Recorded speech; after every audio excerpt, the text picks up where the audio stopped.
I knew something was wrong the moment I stepped into the restaurant. It wasn't obvious at first. Everything looked perfect, too perfect. Soft golden lights hung from the ceiling, reflecting off polished glass and silverware. There were flowers on every table, white roses arranged so precisely they didn't look real. The place smelled like expensive perfume and roasted meat. It was the kind of dinner you only saw in magazines or paid for, and I had paid for it. I paused near the entrance, letting my eyes adjust as I scanned the room. My son, Ethan, waved at me from across the hall. He was smiling, but something about it felt rehearsed. Next to him stood his wife, Lily, glowing in a dress I distinctly remembered covering last month when her card declined unexpectedly. I smiled back and walked toward them, my heels clicking softly against the marble floor. "Mom, you made it," Ethan said, hugging me quickly. Too quickly. "Of course I did," I replied, forcing warmth into my voice. I wouldn't miss Emma's birthday. My granddaughter turned 8 today. 8. I still remembered the day she was born, how tiny her fingers were wrapped around mine. Back then, everything felt simple. Back then, I mattered. Lily leaned in, air kissing my cheek. "We're so happy you're here, Sarah," she said sweetly.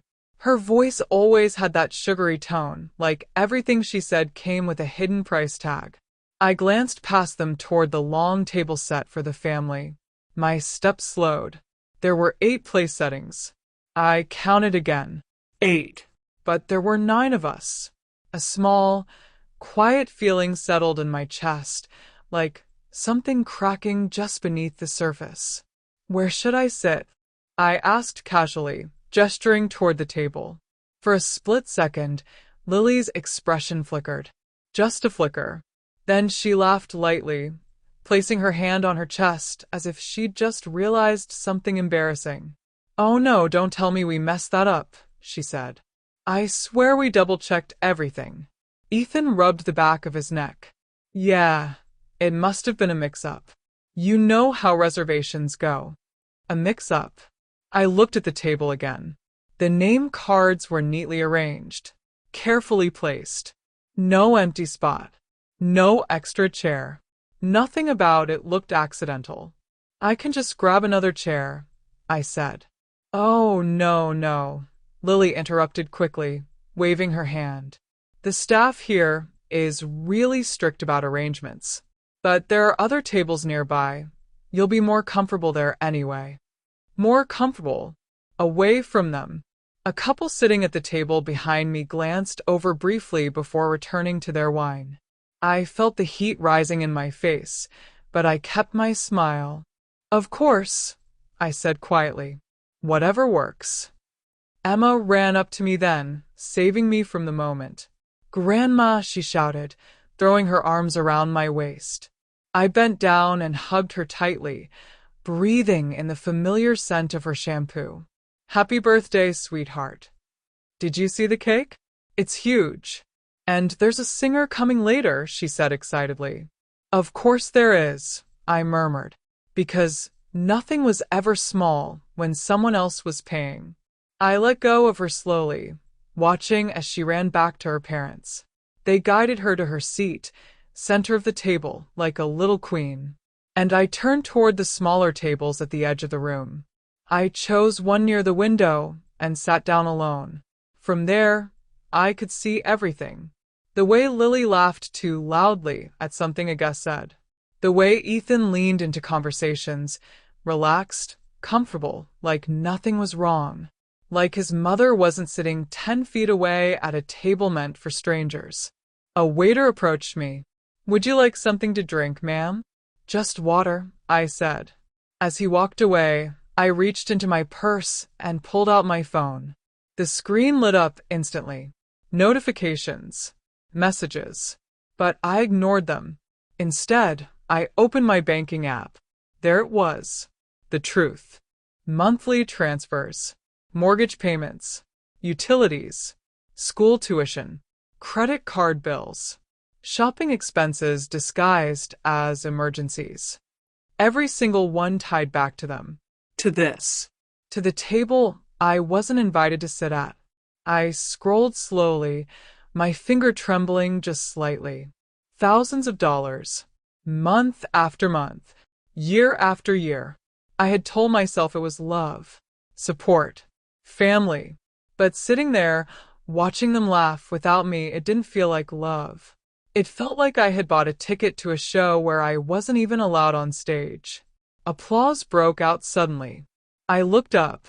The cake was being brought out, 3 tiers, decorated in gold and pink. Emma clapped excitedly as everyone sang.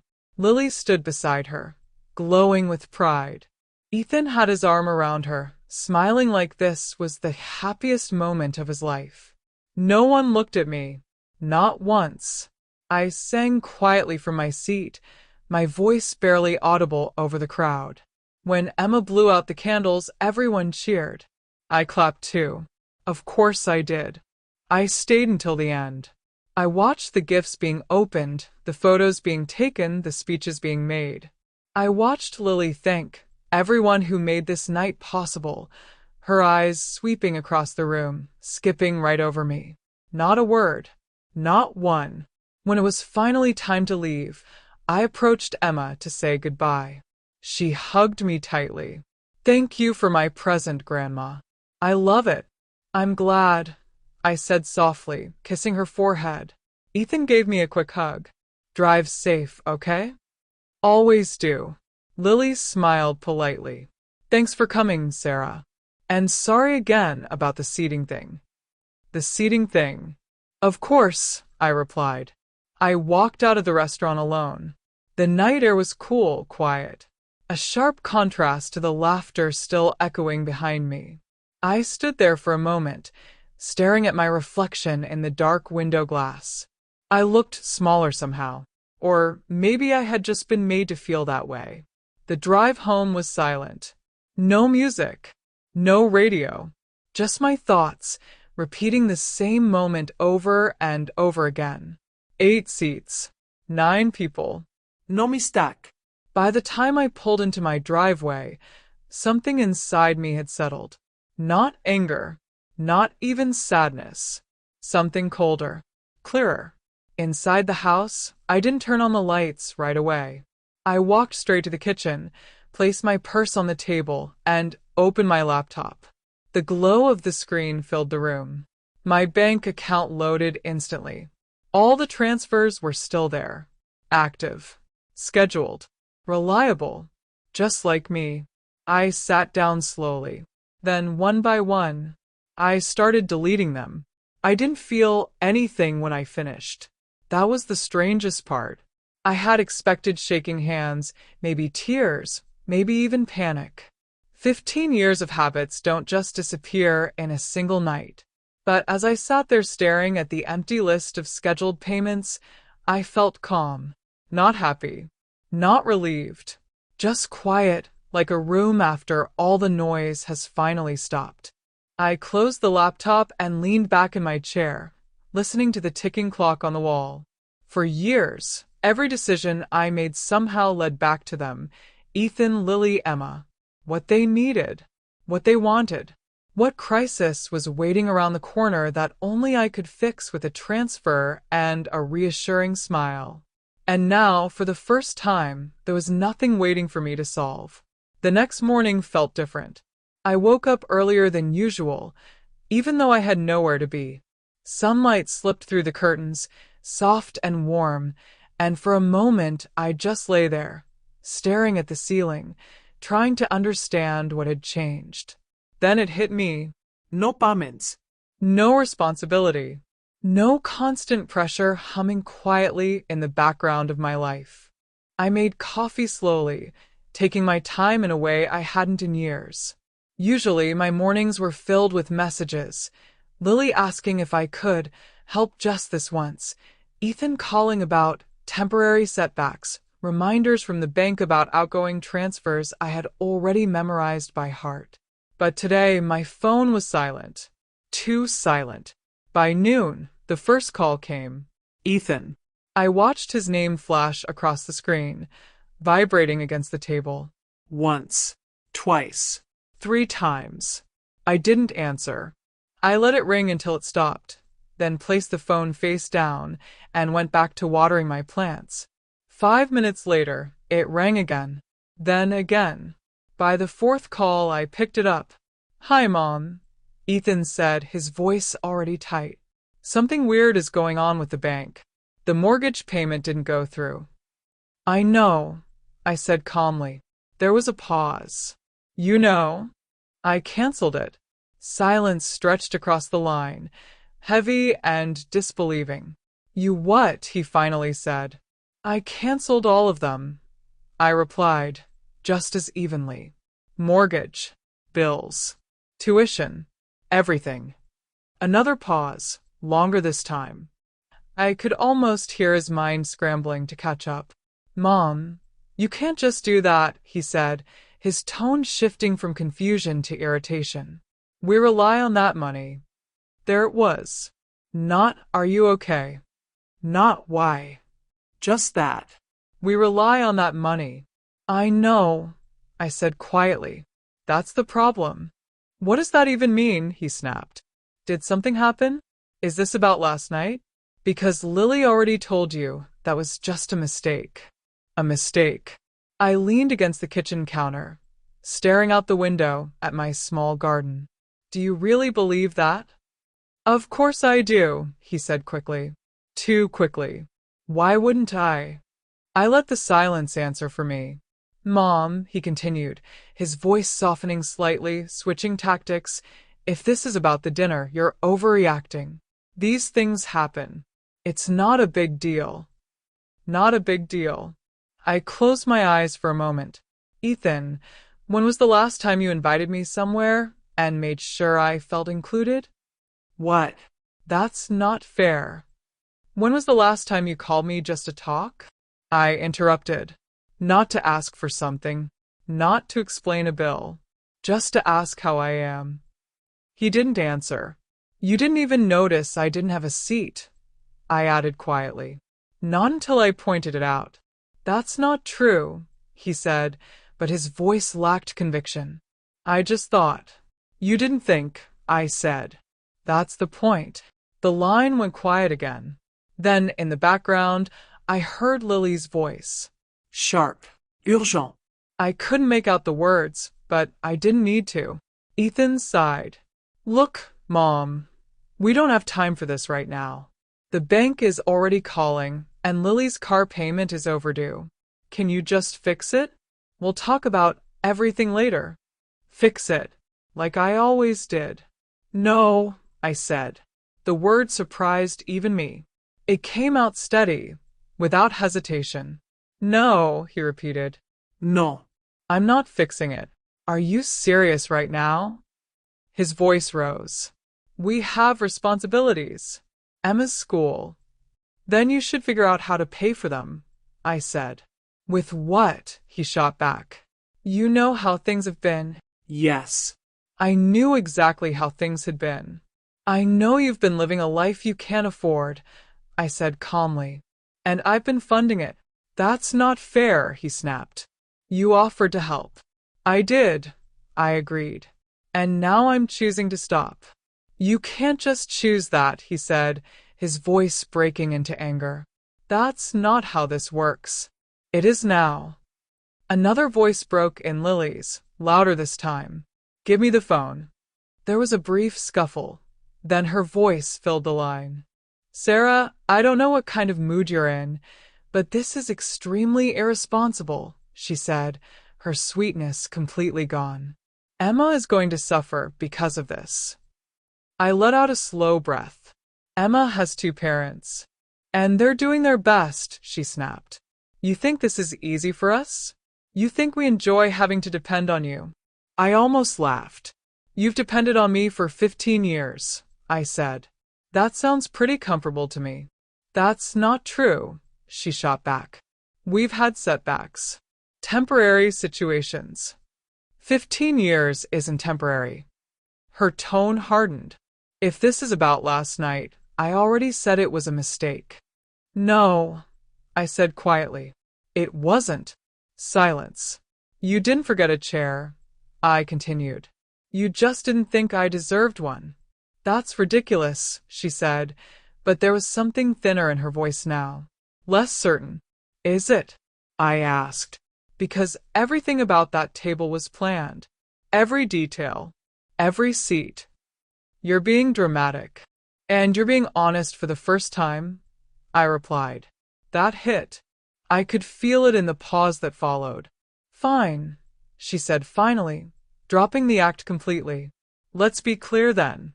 If you don't turn those payments back on, we're going to lose everything. I understand. The house. The car. Emma's school. I understand. And you're okay with that? She demanded. You're okay hurting your own granddaughter? I tightened my grip on the phone. That one landed exactly where she intended. But something had changed. I'm not hurting her, I said slowly. You are. By building a life you couldn't sustain. That's unbelievable, she said, her voice shaking with anger. After everything we've done for you. I almost smiled at that. What exactly have you done for me? I asked. She didn't answer.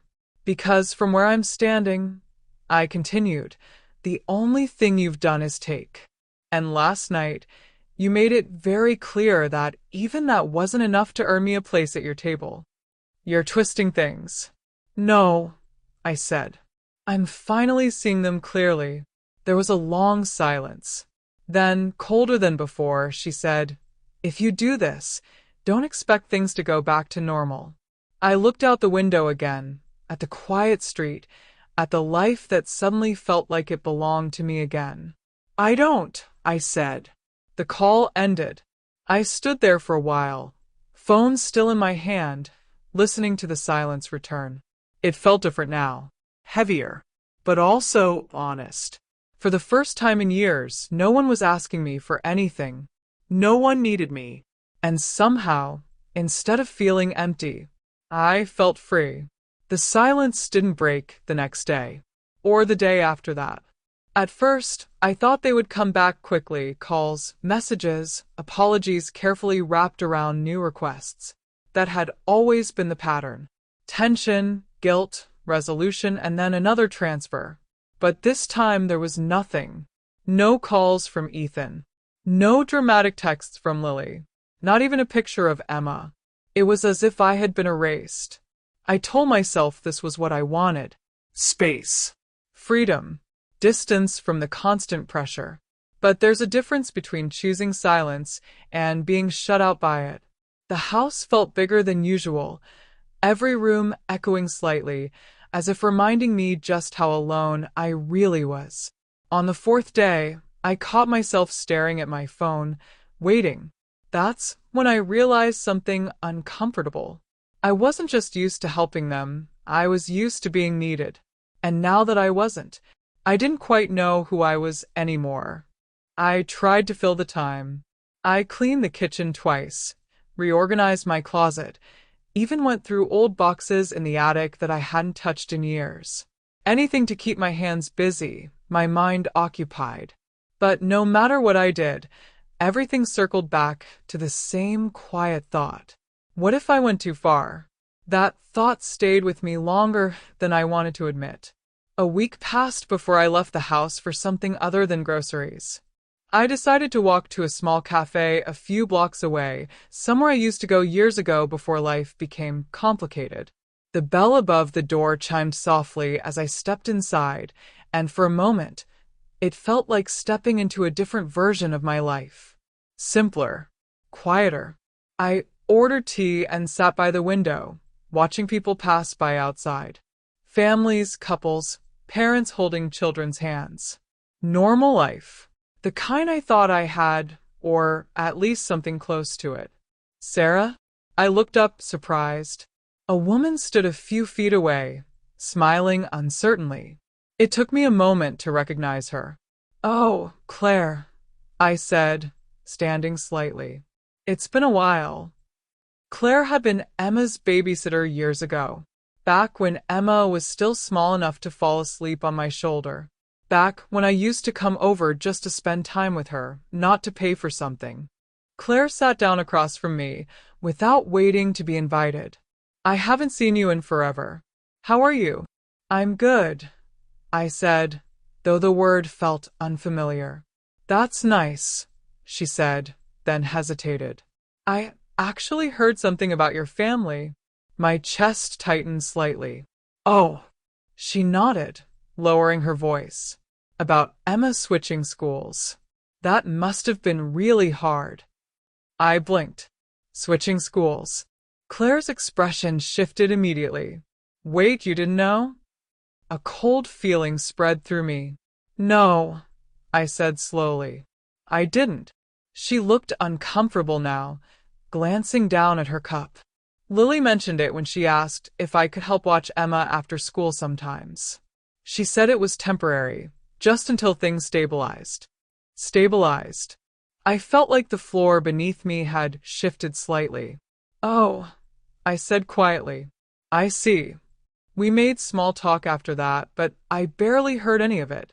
My mind was already somewhere else, replaying her words over and over again. Switching schools. After everything I had paid for.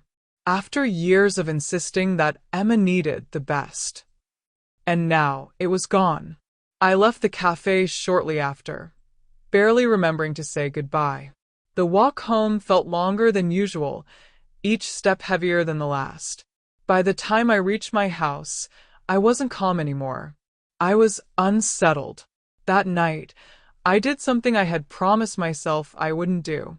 I drove past their house. I told myself it was just curiosity, just to see if everything was okay, just to confirm that Emma was fine. But deep down, I knew it was more than that. I needed to see the consequences of my decision. The street looked the same at first. Quiet. Familiar. But as I got closer, the differences became impossible to ignore. The lawn was overgrown. The lights were off in half the house. And in the front yard, a for sale sign. I stopped the car without realizing it. For a moment, I just sat there, staring at it. This wasn't temporary. This wasn't a small adjustment. This was everything collapsing. My chest tightened as I looked toward the window. The curtains were partially open, and through the glass, I could see Emma sitting on the floor, alone, watching television in a room that looked emptier than I remembered. Something inside me cracked. This is your fault. The thought came instantly, sharp and unforgiving. You did this. I gripped the steering wheel, my hands trembling slightly. I had wanted them to take responsibility, to stop relying on me, to build something real instead of something dependent on my support. But I hadn't imagined it like this. Not Emma sitting alone in a half-empty house. Not a for sale sign on the lawn. Not this. I drove away quickly, unable to look any longer. That night, sleep didn't come easily. Every time I closed my eyes, I saw Emma's face, heard Claire's voice, saw that sign standing in the yard like a final judgment. Maybe Lily was right. Maybe I was selfish. Maybe I had chosen my pride over my family. By morning, the guilt had settled deep in my chest, heavy and persistent.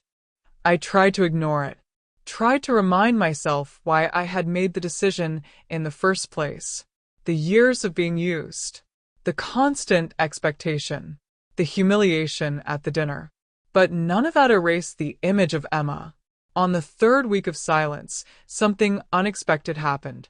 Someone knocked on my door. I wasn't expecting anyone, so for a moment, I just stood there, listening. The knock came again, firm, deliberate.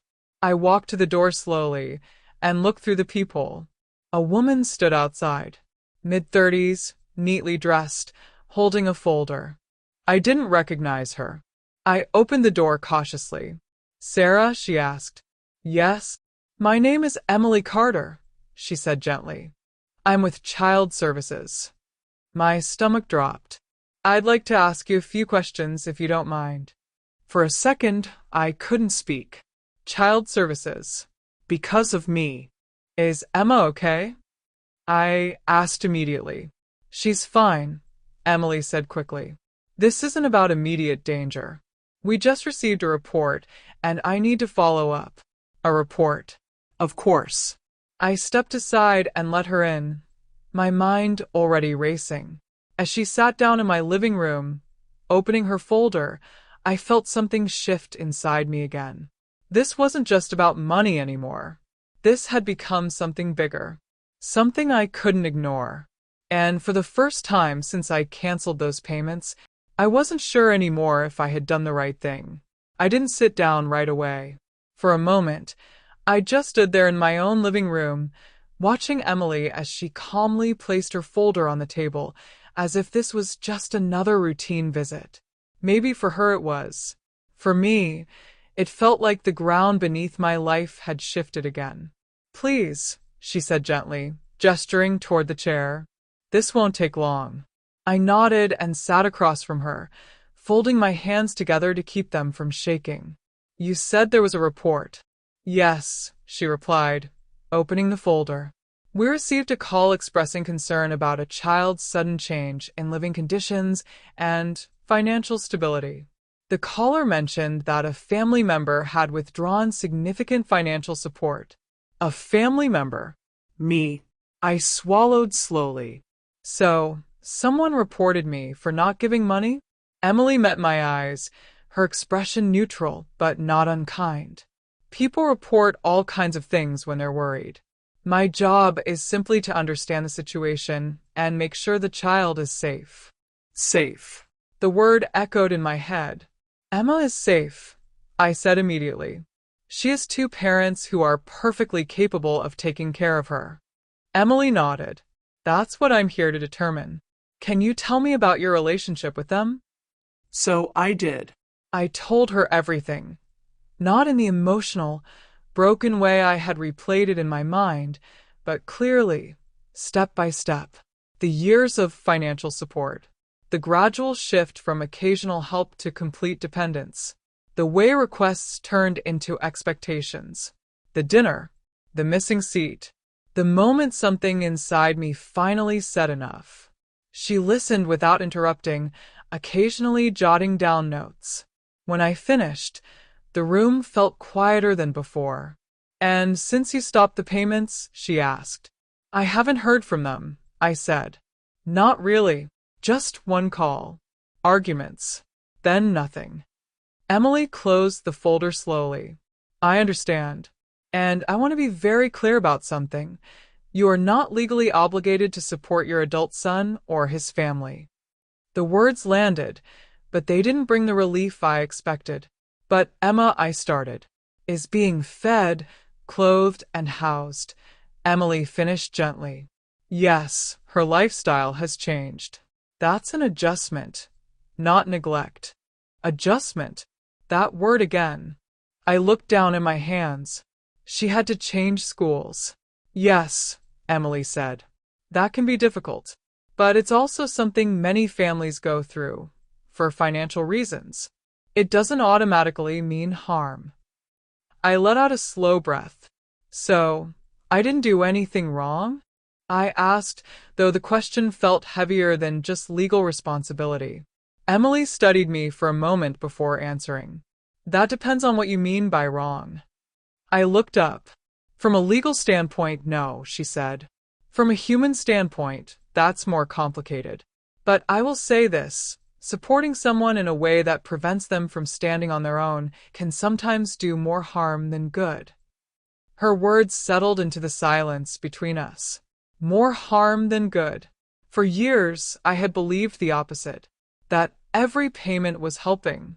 That every sacrifice meant I was being a good mother, a good grandmother. That love meant giving, endlessly, without question. And now someone was telling me that maybe it hadn't been love at all, or at least not the kind that helped. Emily stood up, gathering her things. "Based on what you've told me, I don't see any reason for further action. But I would encourage you to take care of yourself too, Sarah.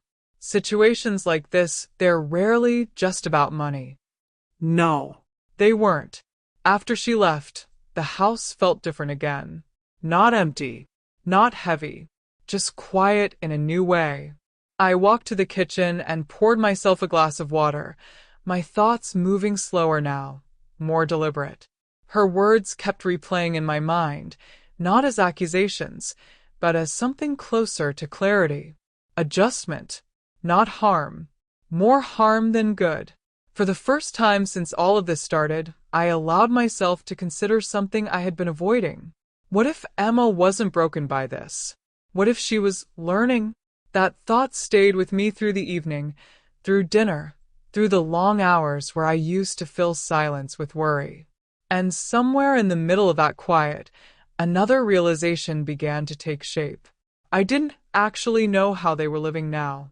Everything I had seen, the house, the sign, Emma in the window, it was just a snapshot. A moment. My interpretation of it. But I hadn't seen the whole picture. I hadn't seen what came after. That curiosity lingered until I couldn't ignore it anymore. Later that night, I opened my laptop, not to check my bank account this time, but something else. Social media. I hadn't checked it in weeks. Maybe months. It had always been Lily's stage. Perfect photos, perfect captions, perfect life. But now I needed to see what story she was telling. Her profile loaded slowly. The first thing I noticed was how different everything looked. Gone were the polished restaurant photos, the expensive vacations, the designer outfits casually displayed like everyday life. In their place were simpler images. Emma at what looked like a school fair, holding a balloon. Ethan working, actually working, covered in dust, building something with his hands. Lily behind a counter in what looked like a cafe, wearing an apron, her hair pulled back, smiling, but not the same smile as before. I scrolled slowly. Each post told a story, not of loss, but of struggle and something else. Effort. One caption read, "Starting over isn't easy, but sometimes it's necessary." Another, "Learning to appreciate what really matters." And then one that made my chest tighten. "Real support isn't always comfortable. Sometimes it forces you to grow." I stared at that one for a long time. Was that meant for me? Or was it something she told herself to make sense of everything? The comments were filled with sympathy, encouragement, admiration even. People calling her strong, Brave. resilient. In her version of the story, they weren't people who had depended on someone else for years. They were survivors. And me? I didn't need to guess my role. I kept scrolling until I found a photo of Emma. She was sitting at a table doing homework. The room was smaller than before, simpler, but there was something different in her expression. She looked focused. Calm. Not unhappy. Not broken. Just different. I leaned back in my chair, staring at the screen. Maybe Emily was right. Maybe this wasn't destruction. Maybe it was change. And maybe it was something they needed. That thought didn't erase the guilt completely. It didn't suddenly make everything feel right, but it shifted something inside me, just enough to let a new possibility exist. That I hadn't ended their lives. I had changed them. The question was, into what? I closed the laptop slowly, the glow of the screen fading from the room.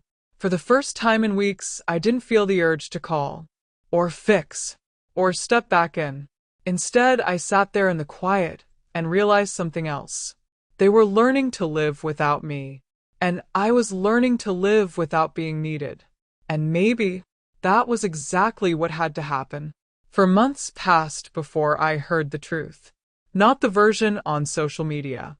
Not the carefully shaped story Lily presented to the world, where struggle looked noble and every hardship came wrapped in a lesson. I had watched those posts quietly, without reacting, without reaching out, trying to understand what was real and what was performance. But the truth didn't come from them. It came from someone who had nothing left to gain by protecting them. Her name was Melissa. I hadn't spoken to her in years. Not since she and Lily had a falling out that no one ever explained properly. Back then, I didn't ask questions.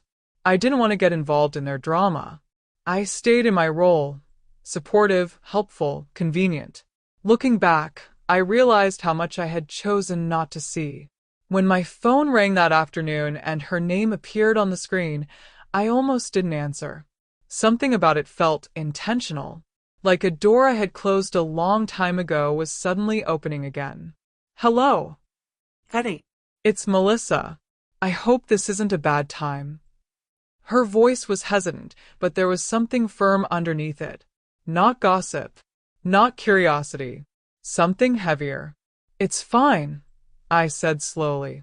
What's going on? There was a pause. I could hear her breathing, like she was deciding how much to say. I heard what happened, she said finally. About you cutting them off. Of course she had. That tends to travel fast, I replied. Yeah, she said quietly. But I don't think you've heard everything. My grip on the phone tightened slightly. What do you mean? Another pause. I think you deserve to know how Lily really talked about you, she said. The words landed harder than I expected. I didn't answer right away. Part of me didn't want to hear it. But another part, the part that had been growing stronger these past months, needed to. Go on, I said. Melissa exhaled slowly. Back when we were still close, we used to have these dinners. Just us, a few friends. No husbands, no kids. And Lily, she talked. A lot. Something in my chest shifted. About what? I asked, though I already had a feeling. About you, she said.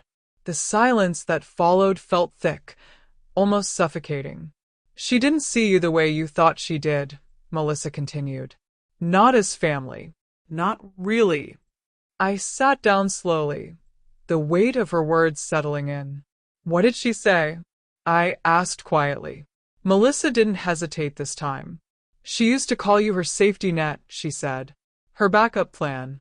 The person who made sure she never had to worry about anything going wrong. That alone hurt more than I wanted to admit. But she wasn't finished. She planned things, Sarah, Melissa added. Not in a dramatic way, just carefully. She knew exactly how to ask for money without making it sound like a demand. She'd test different approaches, guilt, gratitude, even subtle pressure. My throat tightened. She practiced? I asked, barely above a whisper. Yes. The word hit like a quiet explosion. She'd say things like, if I mention Emma enough, she'll offer on her own, or if I make it sound temporary, she won't question it. Melissa paused. It wasn't emotional for her. It was strategy. I closed my eyes. Suddenly, so many conversations replayed in my mind differently. The hesitation in Lily's voice that I thought was vulnerability. The careful wording. The way every request somehow made me feel like helping was my idea. She made me feel like I was being generous. I said slowly. That was the point, Melissa replied. I pressed my hand against my forehead, trying to steady myself. There's more, she said gently. Of course there was. She didn't like having you around as much as she pretended, Melissa continued. She thought you were inconvenient. Inconvenient, I repeated. She used to joke that it would be easier if you just sent money and skipped the visits. That one didn't hurt. It cut. Deep and clean. The dinner. The missing seat. It wasn't a moment. It was the result of years of quiet resentment finally showing itself. Why are you telling me this now? I asked after a long silence. Melissa hesitated. Because she came to me. That made me look up. What? A few weeks after you cut them off, she said. She asked me for money. Said you'd had some kind of breakdown and abandoned them. I let out a small, humorless laugh. A breakdown, I repeated. Yeah, Melissa said. She needed help covering Emma's school fees. When I said I couldn't, she suggested I take out a loan. Of course she did. And that's when I realized something, Melissa added. It wasn't about you. She would do this to anyone who let her. The room felt very quiet. Not heavy. Not chaotic. Just clear. Did Ethan know? I asked. I wasn't sure I wanted the answer. Melissa didn't sugarcoat it. Yes, she said. I felt something inside me finally break. Not loudly, not dramatically, but in a quiet, final way. He was there during those conversations sometimes, she continued. He didn't stop her. Sometimes he even laughed. Laughed. I stared at the wall in front of me, but I wasn't really seeing it anymore. All this time, I had told myself he didn't notice, that he was distracted, overwhelmed, caught between two sides. But he knew, and he chose not to care. Thank you for telling me, I said eventually, my voice steadier than I expected. I'm sorry I didn't say anything sooner, Melissa replied softly. I should have. Maybe, I said, but I don't think I would have listened. That was the truth. If someone had told me all of this a year ago, I would have defended them, explained it away, found reasons to justify everything, because I needed to believe I was loved. After we hung up, I sat there for a long time, letting everything settle. Strangely, I didn't feel devastated. I didn't feel angry. I felt finished. Like a puzzle I had been trying to solve for years had finally clicked into place. The dinner wasn't an accident. The dependence wasn't temporary. The gratitude wasn't real. And my role in their lives had never been what I thought it was. I stood up slowly and walked to my bedroom, opening the drawer where I kept a small wooden box. Inside it was the letter I had written months ago for Emma. I opened it and read it again, this time with new eyes. Every word still felt true, but now I added something at the end. Not about Lily, not about Ethan, about myself. I didn't stop helping because I stopped loving you. I stopped because I finally understood that love shouldn't make someone smaller. And somewhere along the way, I had disappeared. I folded the letter carefully and placed it back in the box. Then I closed the drawer. For the first time since all of this began, there was no doubt left. No guilt strong enough to pull me back. No question about whether I had done the right thing. I hadn't abandoned my family. I had stepped out of something that was never truly love to begin with. And whatever came next would finally belong to me. A year passed before I saw Emma again. Not a message, not a photo, not a carefully filtered version of her life through someone else's lens. A full year of silence, distance, and learning how to exist without constantly looking over my shoulder for someone else's needs. By then, my life didn't feel empty anymore. It felt mine. I had started doing things I used to postpone indefinitely. I traveled. Nothing extravagant, just small trips to places I had always been curious about. I signed up for an art class at a local studio, something I hadn't done since I was in my 20s. I even volunteered twice a week at a community center, helping people who actually appreciated the time I gave instead of expecting it. It wasn't a dramatic transformation. It was quieter than that, but it was real.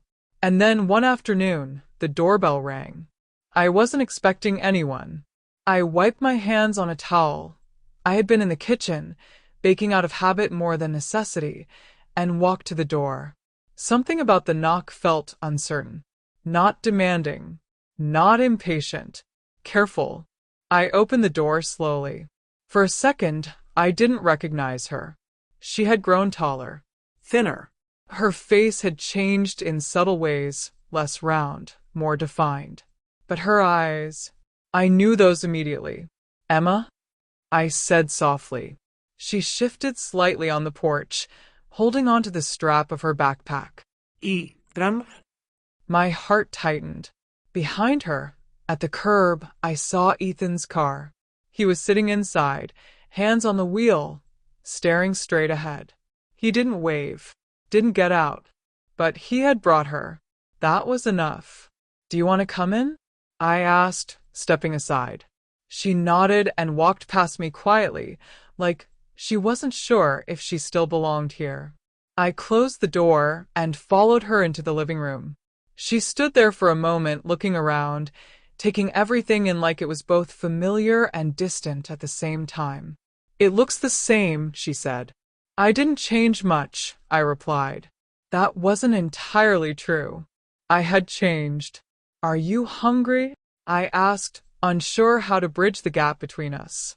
She hesitated, then gave a small nod. Do you still make those cookies? I smiled slightly. Ido. In the kitchen, I placed a plate in front of her, watching as she picked up one cookie carefully, like it carried more meaning than just sugar and chocolate. We sat in silence for a moment. Not uncomfortable, just unfamiliar. How have you been? I asked gently. I'm okay, she said, the automatic answer of someone who had learned not to say too much too quickly. School is different, but I like it. I made new friends. That's good. She nodded, then looked down at her hands. Mom works a lot now. And Dad too. I noticed the way she said it. Not complaining, not sad. Just stating a fact. They're trying, she added after a moment. I studied her face carefully. And how do you feel about that? I asked. She shrugged slightly. At first it was scary. Everything changed really fast. We had to move, and I didn't understand why. She paused. But now it feels more normal. Normal. That word again. Do you miss your old life? I asked. She thought about it. Some parts, she admitted. But it wasn't really real, was it? I felt something shift inside me. What makes you say that? She looked up at me then directly, more confident than I remembered. Because now my parents do things themselves, she said. Before, it felt like everything just happened. Like someone else was fixing everything all the time. Someone else. Me. And now? I asked. Now it feels harder, she said. But also better. Better. The words settled into the room, quiet but undeniable. We sat with that for a moment. Then she asked the question I had been waiting for and dreading. Why didn't you call me? There it was. Simple. Honest. Unavoidable. I took a slow breath before answering. Because I didn't want to make things harder for you, I said. Sometimes, when adults are dealing with something complicated, stepping in can make it worse instead of better. She frowned slightly. But I missed you. I missed you too, I said softly. Every day. She seemed to consider that, turning the cookie in her hands. Mom said you were mad at us, she said. I was hurt, I replied honestly. But not because of you. She nodded slowly. Dad said you wanted us to learn something, she added. That made me pause. What do you think I wanted you to learn? I asked. She smiled a little, almost shyly. That people should take care of themselves, she said. And that money isn't the same as love. I felt my throat tighten. That's very close, I said. She looked relieved, like she had passed some kind of test she didn't fully understand. I was mad at you at first, she admitted, because everything changed. But then I saw how my parents changed too. In what way? They work more, she said. But they argue less. And they seem proud sometimes, like when they fix something or pay for something on their own. I nodded slowly. That matters, I said. It does, she agreed. We sat in silence again, but this time it felt different. Lighter. Connected. After a while, she stood up and walked toward the hallway, peeking into the rooms like she was rediscovering a place she had once known by heart. You still have my drawings? She asked. I do, I said. I went to my room and brought back the box.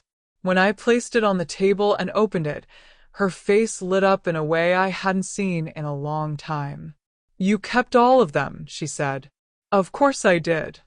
She carefully picked one up, smiling as she looked at it. I remember this one. So do I.